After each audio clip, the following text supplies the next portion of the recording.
होने ही चाहिए थे, लेकिन क्लोरीन के केस में कितने हैं? क्लोरीन के केस में एटॉमिक नंबर 17 है तो कॉन्फ़िगरेशन 287 हुआ, यानी आउटरमोस्ट शेल में 7 इलेक्ट्रॉन है। तो आपको पता है कि 7 इलेक्ट्रॉन है, यानी एक इलेक्ट्रॉन किसी से लेगा, अपने जैसे क्लोरीन से शेयर भी कर सकता है इस आउटरमोस्ट शेल को एक इलेक्ट्रॉन की चाहत में, या किसी से एक इलेक्ट्रॉन उधार ले सकता है। तो उधार लेगा या किसी से शेयर करेगा, उसके हिसाब से ही डिपेंड करेगा ना कि ये केमिकली कैसे एक्ट कर रहा है। कोई भी एलिमेंट केमिकली कैसे एक्टिव है, बहुत विग्रस है, स्ट्रॉन्ग है यानी, या फिर स्लो है या न्यूट्रल है, ये सब कुछ डिपेंड करता है उसके टोटल नंबर ऑफ इलेक्ट्रॉन्स पर। ठीक है ना?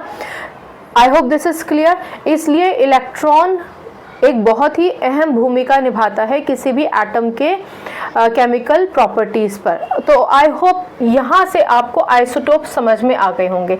तो क्लोरीन का सिंबल भी वही रहेगा, दोनों क्लोरीन का सिंबल Cl ही रहेगा, एटॉमिक नंबर भी सेम रहेगा, एटॉमिक नंबर नीचे लिखते हैं, और इनका मास नंबर भी सेम रहेगा। कुछ किताबों में लिखा गया है कि आइसोटोप्स यानी atoms of the same element having similar chemical property but different physical property, having same atomic number but different mass number.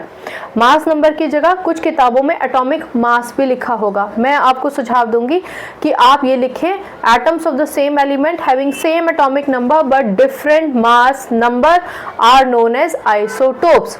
और जैसा कि मैंने आपसे कहा कि इनकी प्रॉपर्टीज भी वेरी कर जाएंगी, in the sense melting point कितना है, बॉइलिंग पॉइंट कितना है, इवन इनके यूजेस भी डिफरेंट हो जाते हैं इनकी फिजिकल प्रॉपर्टी की वजह से। ठीक है ना? तो वो सारी चीज़ें हम विस्तार में नेक्स्ट लेक्चर में पढ़ेंगे। अभी सिर्फ आपको एक छोटा सा इंट्रोडक्शन देना था कि आइसोटोप्स होते क्या हैं।